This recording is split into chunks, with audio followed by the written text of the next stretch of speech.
बोलो भारत माता की, बोलो भारत माता की।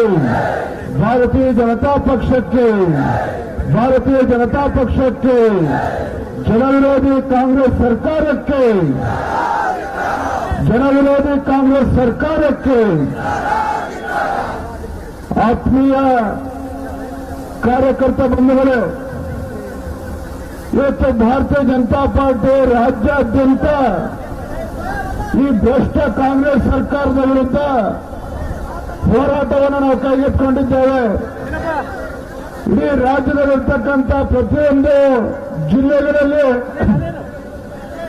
ಜಿಲ್ಲಾ ಕಚೇರಿಗೆ ಮುತ್ತಿಗೆ ಆಗ್ತಕ್ಕಂಥ ಕೆಲಸ ನಮ್ಮೆಲ್ಲ ಕಾರ್ಯಕರ್ತರು ಮಾಡ್ತಾ ಇದ್ದಾರೆ.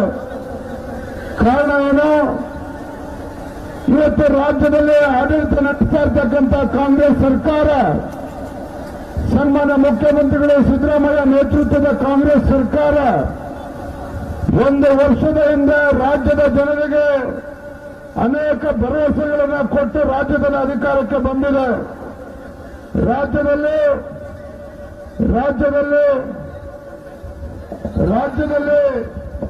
ಒಂದು ಭ್ರಷ್ಟಾಚಾರ ರಹಿತ ಆಡಳಿತನ ಕೊಡ್ತೇವೆ ಅಂತೇಳಿ ಜನರಲ್ಲಿ ವಿಶ್ವಾಸನ ಕೊಟ್ಟು ರಾಜ್ಯದಲ್ಲಿ ಇವತ್ತು ಕಾಂಗ್ರೆಸ್ ಪಕ್ಷ ಅಧಿಕಾರಕ್ಕೆ ಬಂದಿದೆ. ಆತ್ಮೀಯ ಕಾರ್ಯಕರ್ತ ಬಂಧುಗಳೇ, ಕಳೆದ ಒಂದೂವರೆ ವರ್ಷದಲ್ಲಿ ರಾಜ್ಯದಲ್ಲಿ ಕಾಂಗ್ರೆಸ್ ಸರ್ಕಾರ ಯಾವ ರೀತಿ ಆಡಳಿತವನ್ನು ನಡೆಸ್ತಾ ಇದೆ ತಾವೆಲ್ಲರೂ ಕೂಡ ಗಮನಿಸ್ತಾ ಇದ್ದೀರಿ. ಒಂದು ಕಡೆ ಅಭಿವೃದ್ಧಿ ಅಂತಕ್ಕಂಥದ್ದು ಸಂಪೂರ್ಣವಾಗಿ ನಿಂತಿದೆ. ಅಭಿವೃದ್ಧಿ ಅಂತಕ್ಕಂಥದ್ದು ರಾಜ್ಯದ ಯಾವುದೇ ಕ್ಷೇತ್ರದಲ್ಲಿ ಅಭಿವೃದ್ಧಿ ಕೆಲಸ ಆಗ್ತಾ ಇಲ್ಲ. ಭಾರತೀಯ ಜನತಾ ಪಾರ್ಟಿ ನಮ್ಮ ಸರ್ಕಾರ ಇದ್ದಾಗ ಭ್ರಷ್ಟಾಚಾರದ ಆರೋಪಗಳನ್ನು ಮಾಡಿ ರಾಜ್ಯದಲ್ಲಿ ಕಾಂಗ್ರೆಸ್ ಪಕ್ಷ ಅಧಿಕಾರಕ್ಕೆ ಬಂದ್ರೆ ಭ್ರಷ್ಟಾಚಾರ ರಹಿತ ಆಡಳಿತನ ಕೊಡ್ತೇವೆ ಅಂತೇಳಿ ರಾಜ್ಯದ ಜನರಲ್ಲಿ ಭರವಸೆನ ಕೊಟ್ಟಿದ್ರು. ಸರ್ಕಾರ ಬಂದ ಒಂದೂವರೆ ವರ್ಷದಲ್ಲಿ ಅಭಿವೃದ್ಧಿ ಅನ್ನೋದು ಬಿಟ್ಬಿಡಿ, ರಾಜ್ಯದಲ್ಲಿ ಇವತ್ತು ಜನರ ಅಭಿವೃದ್ಧಿ ಬಗ್ಗೆ ಯಾರು ಕೂಡ ಮಾತಾಡೋದಕ್ಕೂ ಕೂಡ ಸಾಧ್ಯ ಇಲ್ಲ. ಯಾಕೆ ಅಂತ ಹೇಳಿದ್ರೆ, ಏನು ಕಾಂಗ್ರೆಸ್ ಪಕ್ಷ ಅಧಿಕಾರಕ್ಕೆ ಬರುವ ಮುನ್ನ ಏನು ಭರವಸೆಗಳನ್ನ ಕೊಟ್ಟು ಬಂದಿದ್ರು, ಆ ಭರವಸೆಗಳನ್ನ ಗ್ಯಾರಂಟಿಗಳನ್ನ ಈಡೇರಿಸೋದಕ್ಕೆ ದುಡ್ಡು ಸಾಕಾಗ್ತಾ ಇಲ್ಲ. ಆದ್ರೆ ಒಂದು ಕಡೆ ಅಭಿವೃದ್ಧಿ ಇಲ್ಲ, ಮತ್ತೊಂದು ಕಡೆ ಭ್ರಷ್ಟಾಚಾರ. ರಾಜ್ಯದ ರಾಜಕೀಯ ಇತಿಹಾಸದಲ್ಲಿ, ನಮ್ಮ ರಾಜ್ಯದ ಇತಿಹಾಸದಲ್ಲಿ ಹಿಂದೆಂದೂ ಕೂಡ ಈ ರೀತಿ ಭ್ರಷ್ಟಾಚಾರ ನಡೆಯೋದಕ್ಕೆ ಸಾಧ್ಯ ಇಲ್ಲ. ಇವತ್ತು ಪರಿಶಿಷ್ಟ ಪಂಗಡಕ್ಕೆ ಮೀಸಲಿಟ್ಟಿರ್ತಕ್ಕಂಥ ಹಣ ವಾಲ್ಮೀಕಿ ಅಭಿವೃದ್ಧಿ ನಿಗಮದಲ್ಲಿ 187 ಕೋಟಿ, ಲೋಕಸಭಾ ಚುನಾವಣೆ ಸಂದರ್ಭದಲ್ಲಿ 187 ಕೋಟಿ ವಾಲ್ಮೀಕಿ ಅಭಿವೃದ್ಧಿ ನಿಗಮಕ್ಕೆ ಹಾಕಿ, ಅಲ್ಲಿಂದ ಹೊರ ರಾಜ್ಯಕ್ಕೆ ಪಕ್ಕದ ಆಂಧ್ರ ಪ್ರದೇಶಕ್ಕೆ ಇವತ್ತು 10 ಬೇನಾಮಿ ಅಕೌಂಟ್ ಅನ್ನು ಓಪನ್ ಮಾಡಿ, ಯಾವ್ದಾವ ಕಂಪನಿಗಳ ಹೆಸರಲ್ಲಿ ಅಕೌಂಟ್ ಅನ್ನು ಓಪನ್ ಮಾಡಿರ್ತಕ್ಕಂಥದ್ದು, ಆ ಕಂಪನಿಗಳಿಗೆ ಹಣವನ್ನ ವರ್ಗಾವಣೆ ಮಾಡಿ, ಅಲ್ಲಿಂದ ಹಣವನ್ನ ಡ್ರಾ ಮಾಡಿ ಅದನ್ನ ಲೋಕಸಭಾ ಚುನಾವಣೆ ಉಪಯೋಗಿಸಿಕೊಂಡಿದ್ದಾರೆ. ಬೇರೆ ಬೇರೆ ವಿಚಾರದಲ್ಲಿ ಹಣವನ್ನು ದುರುಪಯೋಗ ಆಗಿದೆ. ಎಲ್ಲಿಯವರೆಗೂ ಅಂತ ಹೇಳಿದ್ರೆ, ಬಾರ್ನಲ್ಲಿ ಕೂತ್ಕೊಂಡು ಕುಡಿದು ಅದಕ್ಕೂ ಬಿಲ್ಲನ್ನ ನಮ್ಮ ವಾಲ್ಮೀಕಿ ನಿಗಮಕ್ಕೆ ಮೀಸಲಿಟ್ಟಿರ್ತಕ್ಕಂಥ ಹಣವನ್ನು ದುರುಪಯೋಗ ಮಾಡಿಕೊಂಡಿದ್ದಾರೆ. ಇವತ್ತು ನಾವು ಭಾರತೀಯ ಜನತಾ ಪಾರ್ಟಿ ಏನು ಪರಿಶಿಷ್ಟ ಪಂಗಡಕ್ಕೆ ಮೀಸಲಿಟ್ಟಿರ್ತಕ್ಕಂಥ ಹಣ, ನಮ್ಮ ನಾಯಕರು ಮಾತನಾಡ್ತಾ ಹೇಳಿದ್ರು, ಇವತ್ತು ಯಡಿಯೂರಪ್ಪನವರು ಬಿಜೆಪಿ ಸರ್ಕಾರ ಇದ್ದಾಗ ಅನೇಕ ಅಭಿವೃದ್ಧಿ ನಿಗಮಗಳನ್ನು ಮಾಡಿದ್ದಾರೆ. ಅದೇ ರೀತಿ ವಾಲ್ಮೀಕಿ ಅಭಿವೃದ್ಧಿ ನಿಗಮವನ್ನು ಸ್ಥಾಪನೆ ಮಾಡಿ 100 ಕೋಟಿ ರೂಪಾಯಿನ ಕೊಟ್ಟು ವಾಲ್ಮೀಕಿ ಸಮುದಾಯದಲ್ಲಿರ್ತಕ್ಕಂಥ ನಮ್ಮ ಬಡ ಮಕ್ಕಳಿಗೆ ನ್ಯಾಯ ಸಿಗಬೇಕು, ಅವರಿಗೆ ಒಂದು ಆರ್ಥಿಕ ಶಕ್ತಿಯನ್ನು ಕೊಟ್ಟು ಆ ಸಮಾಜಕ್ಕೂ ಅನುಕೂಲ ಆಗಬೇಕು, ಬಡ ಮಕ್ಕಳಿಗೆ ಅನುಕೂಲ ಆಗಬೇಕು, ಸಮಾಜದಲ್ಲಿರ್ತಕ್ಕಂಥ ಬಡವರಿಗೆ ಅನುಕೂಲ ಆಗಬೇಕು ಅಂತೇಳಿ 100 ಕೋಟಿ ಅನುದಾನವನ್ನು ಕೊಡ್ತಾ ಇದ್ರು. ಅಂತ ಒಂದು ಹಣವನ್ನ ಇವತ್ತು ಭ್ರಷ್ಟಾಚಾರ ಮಾಡಿ ಈ ಹಣವನ್ನ ಪೋಲ್ ಮಾಡಿ ಹೊಡ್ಕೊಂಡಿರ್ತಕ್ಕಂಥದ್ದು ತಾವು ನೋಡ್ತಾ ಇದ್ದೀರಿ. ನಾಗೇಂದ್ರ ಅವರು ಸಚಿವರಾಗಿ ಇವತ್ತು ರಾಜೀನಾಮೆ ಕೊಟ್ಟಿದ್ದಾರೆ. ಭಾರತೀಯ ಜನತಾ ಪಾರ್ಟಿ ನಿರಂತರವಾಗಿ ಏನು ವಾಲ್ಮೀಕಿ ನಿಗಮ ಏನು ಹಗರಣ ಆಗಿದೆ ಇದರ ವಿರುದ್ಧ ಹೋರಾಟವನ್ನು ಮಾಡಿ ಇವತ್ತು ಸಚಿವರು ರಾಜೀನಾಮೆ ಕೊಟ್ಟಿದ್ದಾರೆ. ಆದರೆ ಇಲ್ಲಿಯವರೆಗೂ ಕೂಡ ಏನು ರಾಜ್ಯದಲ್ಲಿ SIT ಫಾರ್ಮ್ ಆಗಿದೆ, SIT ತನಿಖೆ ನಡೀತಾ ಇದೆ. ನಾಗೇಂದ್ರ ಅವರಿಗೆ ತನಿಖೆಗೋಸ್ಕರ ಅವ್ರನ್ನ ಕರೆದಿಲ್ಲ, ನೋಟಿಸ್ ಕೊಟ್ಟು.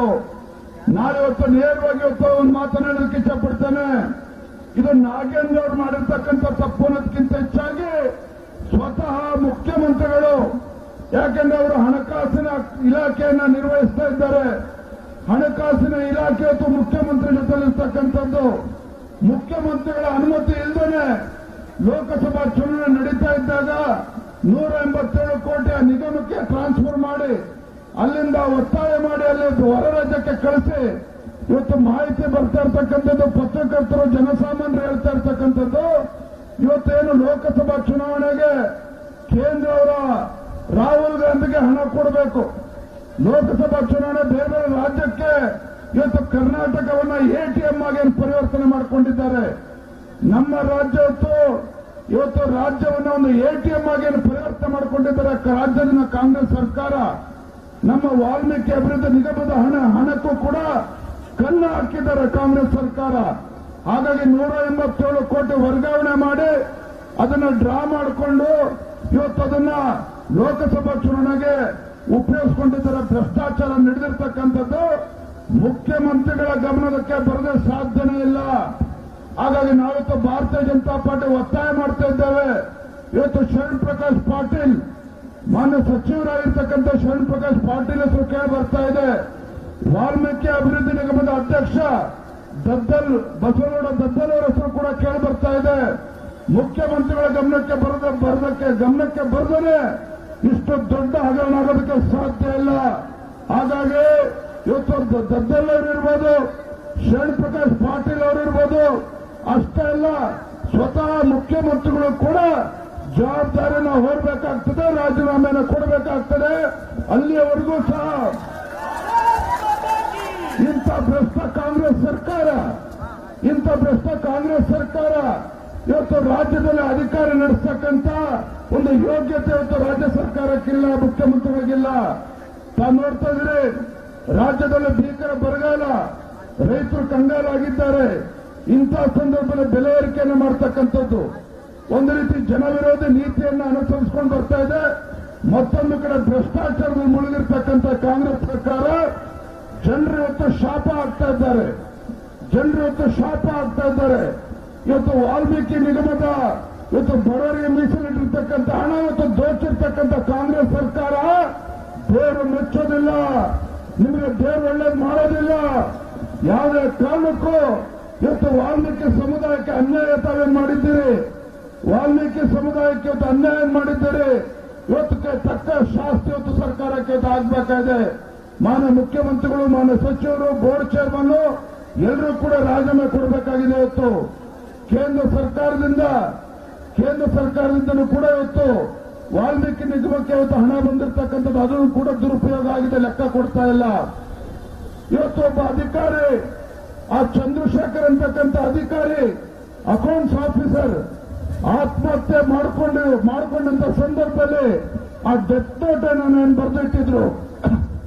ಅವರು ಆತ್ಮಹತ್ಯೆಯನ್ನ ಮಾಡ್ಕೊಳ್ತಕ್ಕಂಥ ಸಂದರ್ಭದಲ್ಲಿ ಸೂಸೈಡ್ ನೋಟ್ ಏನಿತ್ತು ಅದು ಸ್ಪಷ್ಟವಾಗಿ ಉಲ್ಲೇಖ ಮಾಡಿದ್ದಾರೆ. ಮಂತ್ರಿಗಳ ಬಗ್ಗೆನೂ ಉಲ್ಲೇಖವನ್ನು ಮಾಡಿದ್ದಾರೆ. ಇವತ್ತು ರಾಜ್ಯದಲ್ಲಿರ್ತಕ್ಕಂಥ ಆಡಳಿತ ಪಕ್ಷದ ಶಾಸಕರು ಮಾತನಾಡ್ತಾ ಇದ್ದಾರೆ.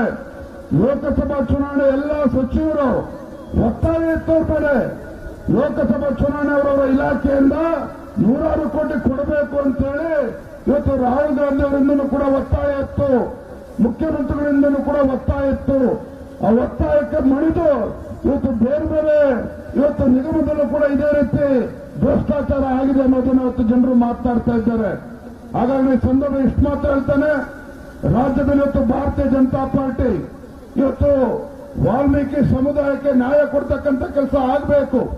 ಇವತ್ತು SCP TSP ಹಣವನ್ನು ಮೀಸಲಿಟ್ಟಿರ್ತಕ್ಕಂಥದ್ದು ಕೂಡ ಇವತ್ತು ದುರುಪಯೋಗ ಆಗಿರ್ತಕ್ಕಂಥದ್ದು ಕೂಡ ನಾವು ನೋಡ್ತಾ ಇದ್ದೇವೆ. ಹಾಗಾಗಿ ಈ ಲಜ್ಜೆಗೆಟ್ಟ ಕಾಂಗ್ರೆಸ್ ಸರ್ಕಾರಕ್ಕೆ ತಕ್ಕ ಪಾಠವನ್ನು ನಾವು ಕಲಿಸಬೇಕಾಗಿದೆ. ಈ ಲಜ್ಜೆಗೆಟ್ಟ ಒಂದು ಭ್ರಷ್ಟಾಚಾರಿ ಕಾಂಗ್ರೆಸ್ ಸರ್ಕಾರ ಇವತ್ತು ರಾಜ್ಯದಲ್ಲಿ ಏನಿದೆ, ಇವರಿಗೆ ಇವತ್ತು ಸರಿಯಾಗಿ ಕಿವಿ ಇರ್ತಕ್ಕಂಥ ಕೆಲಸ ಮಾಡಬೇಕಾಗಿದೆ. ಯಾರ್ಯಾರು ಭ್ರಷ್ಟಾಚಾರದಲ್ಲಿ ಮುಳುಗಿದ್ದೇವೆ ಅವರೆಲ್ಲರೂ ಕೂಡ ಇವತ್ತು ರಾಜೀನಾಮೆ ಕೊಡಲೇಬೇಕಾಗಿದೆ. ಹಾಗಾಗಿ ಇವತ್ತು ಭಾರತೀಯ ಜನತಾ ಪಾರ್ಟಿ ಹೋರಾಟವನ್ನು ಕೈಗೆತ್ತಿಕೊಂಡಿರ್ತಕ್ಕಂಥದ್ದು.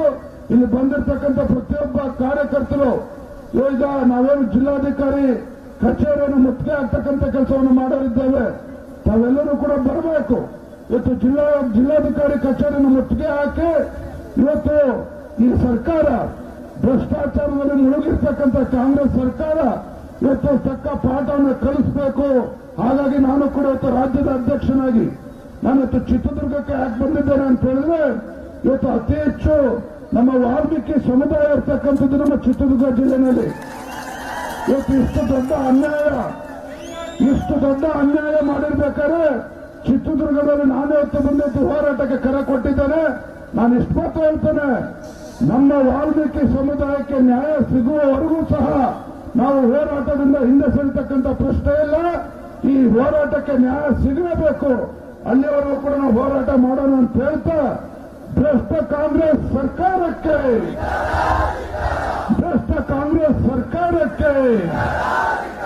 ಭ್ರಷ್ಟ ಮುಖ್ಯಮಂತ್ರಿ ಸಿದ್ದರಾಮಯ್ಯನವರಿಗೆ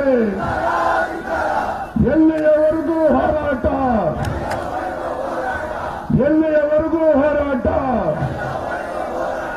ಭ್ರಷ್ಟ ಕಾಂಗ್ರೆಸ್ ಸರ್ಕಾರಕ್ಕೆ,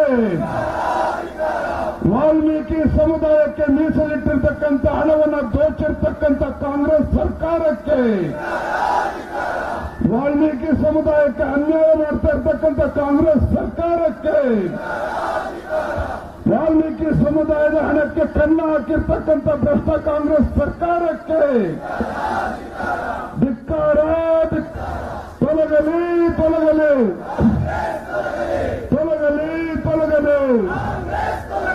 ಬಿಜೆಪಿಯ ಜನಪರ ಹೋರಾಟಕ್ಕೆ ಬಲೋ ಭಾರತ್ ಮಾತಾ ಕಿ. ನಮಸ್ಕಾರ.